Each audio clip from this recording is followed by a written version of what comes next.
ওকে, আমরা স্টার্ট করছি income from house property. Section 22, section 22 to 27 section range. Question number 1 কি বলছে? বলছে right the basis of which income from house property is chargeable to tax for theory. বলছে basis which section permits to charge income tax under this head. Section 22, section 22, income from house property is chargeable to tax under section 22 if the following three conditions are satisfied. What are the conditions? Condition 1, the property should consist of any building or lands appertaining thereto.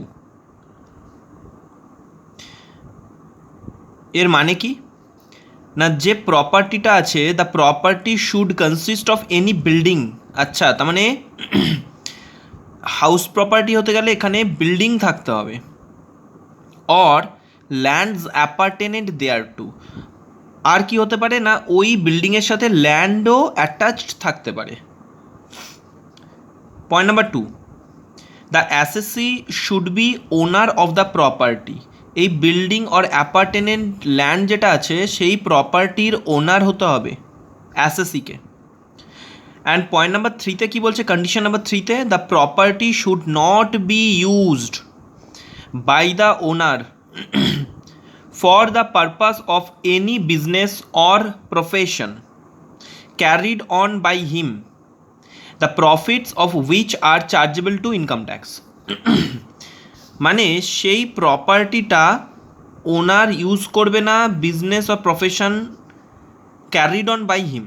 সেই প্রপার্টিটা ওনার নিজের business or profession carry on করতে ও use করবে না, ঠিক আছে? তবে সেই প্রপার্টিটাকে আমরা বলবো হাউস প্রপার্টি, এবং সেই প্রপার্টি থেকে যেই ইনকাম অ্যারাইজ হবে সেটা আমরা এই হেডে ট্যাক্স পে করব, ঠিক আছে? সো কন্ডিশন 1 এগেন আমি বলে দিচ্ছি, building or land appurtenant thereto. Condition 2 কি, ওনার অফ দ্য প্রপার্টি হতে হবে অ্যাসেসিকে।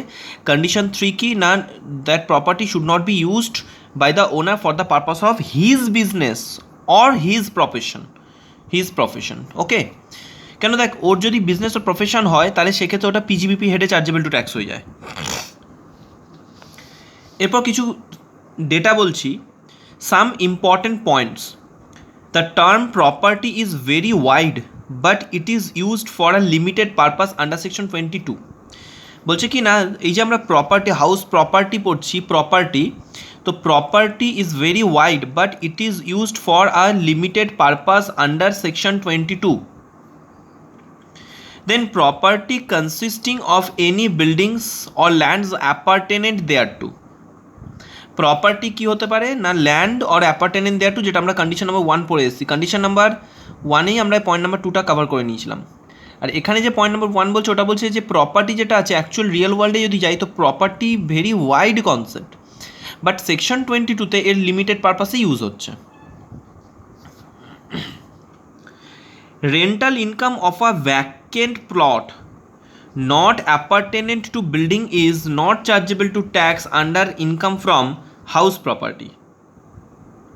এটার মানে কি বলছে না, রেন্টাল ইনকাম যদি কোনো ভ্যাকেন্ট প্লট থেকে আসে তাহলে সেই প্লট যার সাথে কোনো বিল্ডিং অ্যাটাচড নয়, ধরে নে একটা ল্যান্ড আছে, সেই ল্যান্ডটা থেকে কোনো ইনকাম আসছে, তাহলে কিন্তু সেটা ইনকাম ফ্রম হাউস প্রপার্টি থেকে হাউস প্রপার্টি হবে না, সেটা পিজিবিপি হেডে চার্জেবল টু ট্যাক্স হতে পারে, or income from other sources, profits and gains from business ও প্রফেশন থেকে চার্জ হতে পারে, or income from other sources হেডে চার্জেবল টু ট্যাক্স হতে পারে।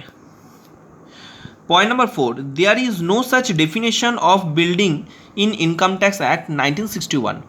আমাদের যে ইনকাম ট্যাক্স আছে 1961, এখানে কিন্তু কোনোভাবেই এর ডেফিনেশন দেওয়া হয়নি, বিল্ডিংয়ের ডেফিনেশন। তাই জন্য আমরা কোনো স্পেসিফিক ডেফিনেশন এখানে কিন্তু বিল্ডিংয়ের পাবো না, ঠিক আছে। এই যে এখানে বলেছে না বিল্ডিং, বিল্ডিং মিন্স কি আমরা কিন্তু জানি না, বাট পাস্টে কিছু কেস স্টাডিজ হয়েছিল, কোর্টে কেস হয়েছিল, তো সেখানে কিছু কিছু জায়গাতে বিল্ডিংয়ের কিছু কিছু জায়গায় ডেফিনেশন দেওয়া হয়েছে, তো সেগুলো এখানে দেওয়া হয়েছে। কি বলেছে, different courts have given judicial interpretation of the word building as follows. Case study হয়েছিল 1914-এ। There may be a building constructed of wood as well as of brick মানে ইট, or stone, and it is not necessary that there should be a roof to cover in order to construct a building. বলছে 1914-এ case studies হয়েছিল যখন প্রথমে বিল্ডিংয়ে বলা হয়েছিল যে যে কোনো বিল্ডিং যেটা উডের দ্বারা constructed or building brick or stone দ্বারা constructed, it is not necessary that there should be a roof to cover in order to construct a building. রুফের রিকোয়ার্ড ছিল না। পরবর্তীকালে গিয়ে আবার কোনো কেস স্টাডিজ হয়, সেখানে 1927 the year, an incomplete house is without roof and without doors can not be called building. তো বলে দেওয়া হয়েছিল যে without door and without roof এটাকে আমরা বিল্ডিং বলতে পারবো না। অ্যান্ড লাস্ট একটা কেস স্টাডি হয়েছিল, case study 1978। The word building prima facie means every structure. Prima facie means হচ্ছে প্রাথমিকভাবে মনে হওয়া। Every structure that could in any sense be called a building even if erected temporarily. যদি কোনো house temporarily erected হয়, যেটাকে primarily আমরা building দেখে বলবো বিল্ডিং, সেটাকে আমরা বিল্ডিং বলবো। তো কনক্লুশন কিছু দিয়েছিল, তো সেটা বলছে concluding from the above building includes residential house late out or self occupied. Residential house মানে যে হাউসে থাকা হয়, তো residential house late out or self occupied. Building late out for office use or for store room. আচ্ছা, office ইউজের জন্য যদি কোনো বিল্ডিং হয় সেটাও বিল্ডিং, যদি স্টোর রুমের জন্য হয় তাহলে সেটাও building. For use of factory হলেও বিল্ডিং, মিউজিক হল হলেও বিল্ডিং, ডান্স হল হলেও বিল্ডিং, লেকচার হলস হলেও building, any public auditorium used for cinema and stage shows etc. all are under the definition of building which is not given by the companies which is not given by the Income Tax Act. It is general definition.